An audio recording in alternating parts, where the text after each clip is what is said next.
अब ये हमें सिखाएगी। अच्छी अच्छी सासू माओं के दिल दहल जाते हैं जब उनका सिंहासन डोलने लगे। बस ऐसा ही कुछ होने वाला था मित्तल निवास में।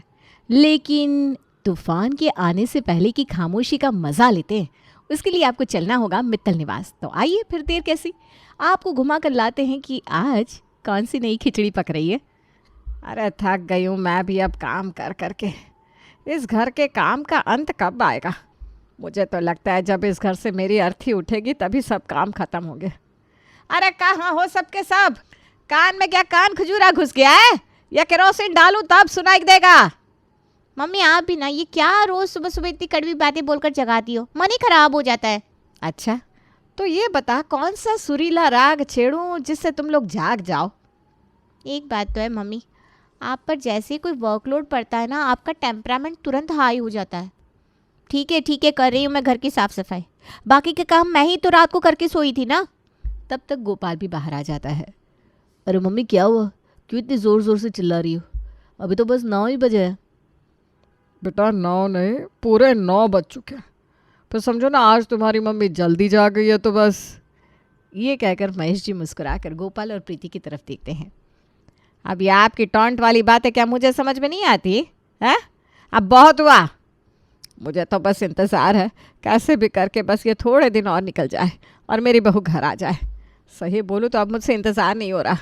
एक बार मेरी बहू घर के अंदर आ गई तो बस मैं किचन से बाहर। शारदा जी कितनी बार कहा है कि ये शेख चिल्ली के हसीन सपने अब देखना छोड़ दो। पहले शादी तो अच्छे से हो जाने दो, बहू को घर में आ जाने दो, हम सबके साथ सेट हो जाने दो। लेकिन नहीं, अभी से इतनी दूर की बातें सोचने लगती हो। वैसे भी मम्मी आजकल की बहुओं से ज़्यादा काम नहीं होता, तो आप इतने हसीन ख्वाब ना ही सजाओ तो ज़्यादा अच्छा है। हे भगवान, तुम लोग हर रोज़ वही घिसी पिटी बातों से बोर नहीं होते क्या? वही बहू वही काम, क्या यार मम्मी आप भी। हाँ मुझे दिख रहा है, अभी से दिख रहा है कि तेरी बीवी के काम की बातें तुझ पर कितनी ज़्यादा भारी पड़ रही है। अच्छा चलो अब नाश्ता भी दे दो। जा प्रीति पापा के लिए उत्तपम बना दे, मैंने बैटर लगा कर रख दिया है। ये थी शारदा जी, जिनसे ज़्यादा काम नहीं होता था और बस इसीलिए सपने सजा रही थी अपनी बहू के।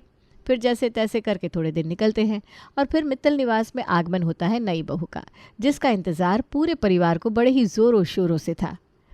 बहू तो अब आ गई है ना, अब तो मेरी सारी परेशानियों से छुट्टी हो जाएगी। कितने सालों से इस घर को तेरा इंतज़ार था और अब यहाँ तुझे कैसी भी कोई भी परेशानी नहीं होगी। इस घर को अपना ही घर समझना। गोपाल, प्रीति और महेश जी भी वहीं पास में बैठे थे। सुन रहे हो पापा, मम्मी कितना मस्का लगा रही है भाभी को। अरे उस बेचारे को तो पता ही नहीं है, इस घर को नहीं शारदा जी की रसोई को इंतज़ार था बहू का। अब राधा की पहली रसोई होती है और राधा सभी के लिए बढ़िया सा हलवा बनाकर लाती है। राधा की दादी सास उसे खूब लाड लड़ाती है। ले बहू रानी, मेरी तरफ से सोने की चेन। बस अब जल्दी से पोते का मुँह दिखाते तो फिर मैं बैकुंठ धाम को जाऊं। अरे नहीं दादी, कैसी बात कर रही हो आप? ऐसे ना बोलो, अभी तो मैं इस घर में आई हूँ, अभी आप कहीं नहीं जा रही, अभी तो मैं आपकी खूब सेवा करूँगी। शारदा जी सोच रही थी कि अब तो वो निश्चिंत हो गई, लेकिन अब क्या होने वाला है? अच्छा बताते नहीं है, अब खुद ही देख लीजिए ना। अगले दिन सुबह होते ही बहू सास के कमरे में आती है। मम्मी जी उठिए ना, देखिए सुबह के पूरे 6 बज गए और आप अभी तक सो रही हैं। 6 बज गए? आज तो पता ही नहीं चला।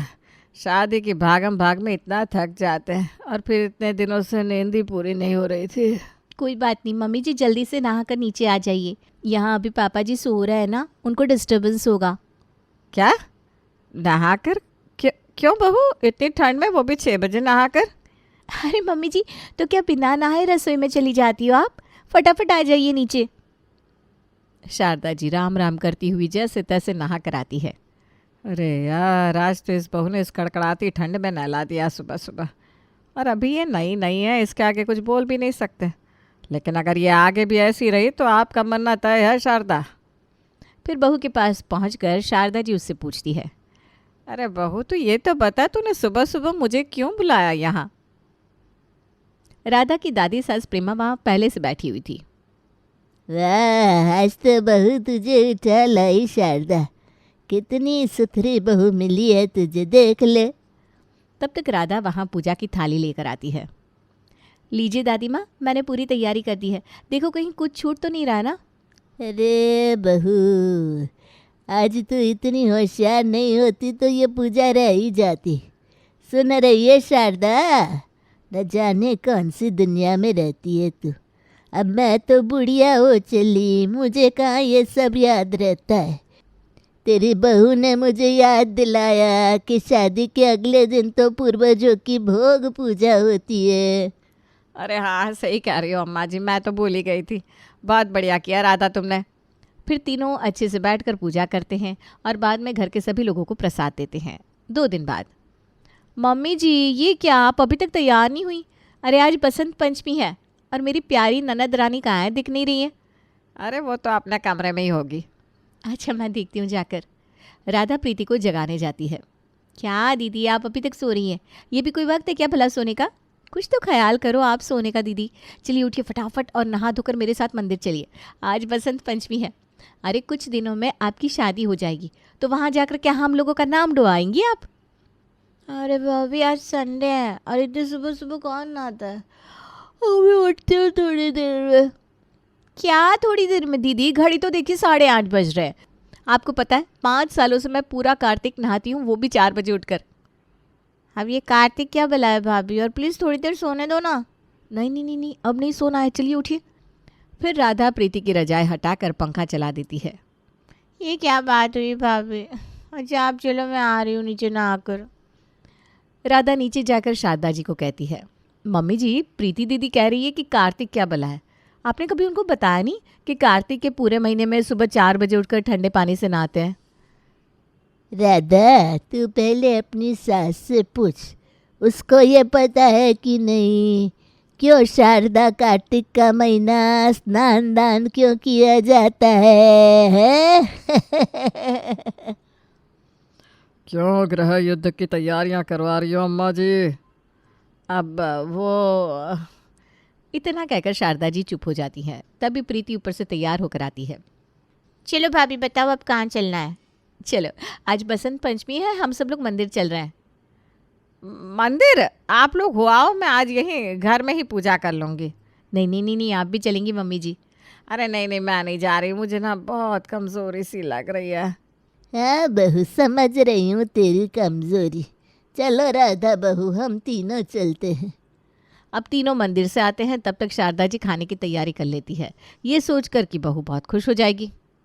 चलिए मम्मी जी खाने की तैयारी करती हूँ, आज तो बसंत पंचमी है, आज तो पीले चावल बनेंगे। मुझे ना बहुत ज़्यादा पसंद है पीले चावल। वाह, मुझे लगता है जैसे मैंने तेरे दिल की बात सुन ली। आज पीले चावल ही बनाया है ताकि बाकी तैयारी तू कर ले और सब साथ में ही खाने पर बैठेंगे। ठीक है मम्मी जी, अभी फटाफट से रोटियां सेक देती हूँ और सब्जी छौंक देती हूँ। हाँ बहू, जल्दी से बना ले। हाँ, और डाइनिंग टेबल पर लगाकर सबको आवाज़ लगा देना। राधा थोड़ी देर में खाना बनाकर सबके लिए लगा देती है और सब खाना खाने के लिए बैठते हैं। मम्मी जी वो पीले चावल कहाँ है? मुझे ना बड़ी क्रेविंग हो रही है और आज बसंत पंचमी भी है। इस दिन का तो मैं पूरे साल इंतज़ार करती हूँ। मेरी माँ मेरे लिए इतने सारे भरकर ये चावल बनाती थी। शारदा जी कुकर राधा की तरफ बढ़ा देती है। ले बहू, तू आज मन भर कर खा, मैं भी तो तेरी माँ जैसी हूँ, तभी तो तेरा इतना ख्याल रहता है मुझे। हाँ राधा, मुझे भी थोड़ा दो ना। राधा जैसे ही कुकर खोलती है, ये कैसे पीले चावल है मम्मी जी? ये तो पुलाव है। हाँ तो ये भी तो पीले है ना। अरे आपको पता नहीं आज के दिन केसरिया मीठा पुलाव बनता है। हाँ राधा बहू सही कह रही है, मैं भी खूब बनाती थी। अब तो सालों हो गए उस स्वाद को चखे। अब मुझ बुढ़िया को कौन केसरिया पुलाव बनाकर खिलाएगा भाई? क्या मम्मी जी आप भी ना? तो फिर क्या हुआ राधा, इसमें इतना नाराज़ क्या होना? अरे इसी बात पर तुम बनाकर खिला दो हम सबको केसरिया पुलाव, हम भी खा लेंगे। हाँ बहू, गोपाल ठीक कह रहा है, बना लो इसी बात पर। ठीक है मैं बनाती हूँ। अच्छा दीदी आप भी आ जाओ, आप भी सीख लो। आगे आपको ससुराल जाना है, लड़कियों को तो हर चीज़ आनी चाहिए। हाँ भाभी सीख लूँगी, आज पहले आप बनाकर खिलाओ तो सही। राधा केसरिया पुलाव बनाने चली जाती है। अरे बहुत पुण्य किए होंगे तूने महेश, जो इतनी होनहार बहू मिली तुझे। आजकल ऐसी बहुएं अलादीन का चिराग लेकर ढूंढने निकलो तब भी ना मिले। हाँ अम्मा जी, सही कह रही हो आप। अब ज़्यादा दूर क्यों जाना, बगल में बैठी है आपकी बहू को ही देख लो। आप लोग ना मुझे हमेशा ही तंग करने के लिए तैयार रहते हैं, क्योंकि मैं कुछ बोलती नहीं इसलिए ना। ये कहकर शारदा जी नाराज़ होकर चली जाती है। उनके पीछे पीछे प्रीति भी चली जाती है। मम्मी ये भाभी कुछ ज़्यादा ही हवा में नहीं उड़ रही क्या? अरे मेरे तो करम ही फूटे हैं। मैंने तो सोचा था बहू आएगी तो आराम करूँगी, लेकिन यहाँ तो लेने के देने पड़ गए। ऐसे ही करके दिन निकलते जाते हैं। अब कुछ ही दिन बाद शारदा जी का बड़ा ही मन हुआ। आज तो भाई मैं पुलाव बनाऊंगी, बड़े दिन से नहीं खाया। और उस दिन बनाया तो हमारी प्यारी बहू रानी ने सारा मूड ख़राब कर दिया। आज तो वो प्रीति के साथ बाज़ार गई है, आज पुलाव बना लेती हूँ, जिससे आराम से बन भी जाएगा और रोटियाँ भी नहीं बनानी पड़ेगी। अभी गोपाल और उसके पापा भी आते होंगे। शारदा जल्दी से पुलाव का कुकर चढ़ा देती है और फटाफट पुलाव तैयार भी हो जाता है। फिर क्या, शारदा जी थाली भर के पुलाव अपनी थाली में सजा लेती है। ज़रा सलाद भी रख लूँ, आज तो भाई मज़ा ही आ जाएगा। कितने दिनों से कुछ अच्छे से खाया नहीं है। सजा ले शारदा, सजा ले अपनी प्लेट अच्छे से। और इधर जैसे ही शारदा जी अपनी पुलाव की प्लेट लगाकर किचन से हॉल की तरफ बढ़ रही थी, तभी उनकी प्यारी बहू रानी के शुभ कदम घर की दहलीज पर पड़ते हैं। वाह मम्मी, आपने तो मेरे दिल की बात सुन ली। पुलाव जल्दी से लाओ। मेरे को ना आज बड़ा ही दिल कर रहा था पुलाव खाने का। शारदा जी अपनी बेटी प्रीति को बड़े ही प्यार से पुलाव खिलाने लगती है। ये ले, मेरी थाली का पहला निवाला तेरे नाम का ही लिखा था। तभी राधा जाकर शारदा जी के हाथों से थाली छीन लेती है। अरे ये क्या घोर अनर्थ करने जा रही हैं मम्मी जी आप? आपको नहीं पता आज एकादशी है और आज चावल खा रही हैं आप? ऊपर से इस बार तो षटतिला एकादशी है। तभी माला जप रही प्रेमा जी एक आंख खोलकर बोलती है। अरे बेटा, यहाँ किसी को कुछ नहीं पता। अब तू आ गई है तो मुझे उम्मीद है कि अब इस घर के दिन पलटेंगे। अरे कुछ तो सीख ले शारदा, मैं तो तुझे कुछ सिखा नहीं पाई, अब कम से कम अपनी बहू से ही सीख ले। शारदा जी गुस्से में अपने कमरे में चली जाती है। फिर थोड़ी देर में महेश जी आते हैं। और ऐसे कोप भवन में क्यों लेटी हो भाई? ये कौन सा समय हुआ आराम करने का? आराम? अरे इस घर में मेरा जीना हराम हो गया है और आपको आराम की पड़ी है। अरे अब तो घर में बहू भी आ गई है, अब तो मौज ही मौज है तुम्हारी शारदा जी। मौज? अरे मौत नहीं आ रही है मुझे, मौत। तभी राधा वहाँ शारदा जी के लिए खाने की थाली लगाकर लाती है। मौत? छी छी छी, कैसी बातें हो रही है इस घर में। उठिए मम्मी जी और लीजिए खाना खाइए। ज़रा देखिए तो सही आपकी बहू ने आपके लिए क्या बनाया है। लो जी देखो, यहाँ बहू अपने हाथों से बनाकर अपने हाथों से खिला रही है। और एक एक घरों में देखो बहू खाना बनाना तो दूर, सास ने खाया कि नहीं ये तक नहीं पूछती। शारदा जी गुस्से में महेश जी की तरफ देखती हैं। तभी शाम में पड़ोसन रज्जो भी शारदा के घर आती है। राधा उनके लिए चाय बनाकर लाती है। लीजिए आंटी जी, गर्मा गर्म चाय पीजिए। कितनी अच्छी और समझदार बहू है तेरी शारदा। देखो बिना पूछे चाय बना कर ले आई। एक मेरी बहू है, उसके कान पर नगाड़े बजाओ कि एक कप चाय बना दे तो भी उसे कोई फ़र्क नहीं पड़ता। अरे सच कहूँ, एक कप चाय नसीब नहीं होती मुझे तो। अरे यहाँ तो खुद के हाथों से बनाया हुआ निवाला भी मुंह से छीन लिया जाता है। क्या सोचने लगी शारदा? अरे बहू की तारीफ करती रहे, उसे भी अच्छा लगेगा। हाँ हाँ ठीक है, तू बता रज्जो किस काम से आई है? अरे ये पूछ रही थी शारदा कि इस बार का प्रदोष व्रत कब पड़ेगा। हैं? यह क्या भला है? तभी राधा तपाक से बोलती है। आंटी जी इस बार का प्रदोष व्रत त्रयोदशी के दिन होता है ना, तो इस बार 21 फरवरी को पड़ रहा है और सुबह 11:27 से शुरू होता है और अगले दिन 1:23 तक रहेगा। हाय शारदा, मैं तो वारी जावा तेरी बहू पर। कितनी संस्कारी बहू मिली है तुझे बहन। एक तू देख, तुझे ये भी नहीं पता कि प्रदोष क्या होता है। एक तेरी बहू से मुहूर्त तक पता है। आंटी जी मेरे पास पूजा का पूरा सामान है, आपको कुछ भी चाहिए हो तो बता देना। हाय रे, ऐसी बहू मुझे मिल जाती ना, मैं तो जीते जी स्वर्ग नहा लेती। हाँ आंटी, आज ही मैंने मम्मी जी को चावल खाने से रोका है। अब बताओ एकादशी के दिन कौन चावल खाता है? सही बात है शारदा, तेरी बहू ना एकदम सही बात कह रही है, इसमें कोई गलत बात नहीं है। चलो भाई मैं तो चली शारदा, लेकिन चलते चलते यही कहूँगी, बहू तुझे एकदम बढ़िया मिली है। और हाँ सुन, तुझे जो भी कुछ पूजा पाठ सीखना है तो अब अपनी बहू से ही सीख ले। अब तो वैसे भी हमारी उम्र हो चली है, इस उम्र में भी नहीं सीखा तो कब सीखेगी शारदा? आंटी अब तो 2 दिन बाद ही शिवरात्रि है, मुझे तो शिवरात्रि बड़ी ही पसंद है। आंटी आप हमारे घर ही आ जाना पूजा के लिए और यहीं प्रसाद ग्रहण करना होगा आपको, ठीक है ना? आज ही मैं प्रीति दीदी के साथ जाकर सिंघाड़ा, तिल, मूंगफली सब ले आती हूँ, सब बढ़िया से तैयार कर दूंगी। अब इन दोनों की बातों के बीच शारदा जी भूत बनकर बैठी थी। अब तुझे कौन सा सांप सूंघ गया शारदा? शारदा जी गुस्सा होकर अपने कमरे में चली जाती है और फूट फूट कर रोने लगती है। तभी प्रीति कमरे में आती है। अरे क्या हुआ मम्मी, आप क्यों इतनी ज़ोर ज़ोर से रो रही हो? इस बहू ने ठान लिया है कि ये मुझे मार कर ही मानेगी। फिर शारदा जी पूरी बात प्रीति को बताती है। ठीक है मम्मी, मैं भाभी को समझा कर आती हूँ, वो मेरी बात ज़रूर समझेंगी। प्रीति राधा के कमरे की तरफ जाती है। तभी उसे राधा की आवाज़ सुनाई देती है। राधा बड़े ही ज़ोर ज़ोर से हंसकर किसी से फ़ोन पर बातें कर रही थी। प्रीति कान लगाकर सुनती है। मम्मी, तुम्हारा प्लान एकदम सही काम कर रहा है। मैंने अपनी सास को एकदम सही कंट्रोल में करके रखा है। मेरी सास मेरे आगे पानी मांगती नज़र आती है। अरे आज का किस्सा बताऊं?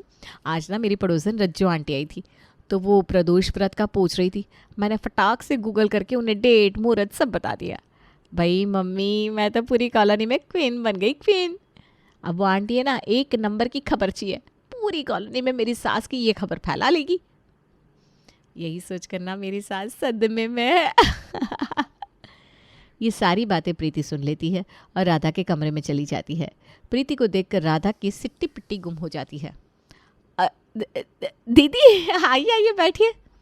अच्छा भाभी, वो आपको ना मम्मी बुला रही है, ज़रा आप बात कर लो। तो ज़रा मम्मी के रूम में आ जाओ। मम्मी जी ने बुलाया ना, चलो चलो मैं अभी चलती हूँ। नहीं नहीं, तब तक आप अपनी मम्मी से बात कर लो, फिर आ जाना। तब तक प्रीति उधर जाकर शारदा जी को सारी बात बताती है और दोनों मिलकर प्लानिंग करते हैं। तभी राधा भी आ जाती है। मम्मी जी, आपने मुझे बुलाया क्या?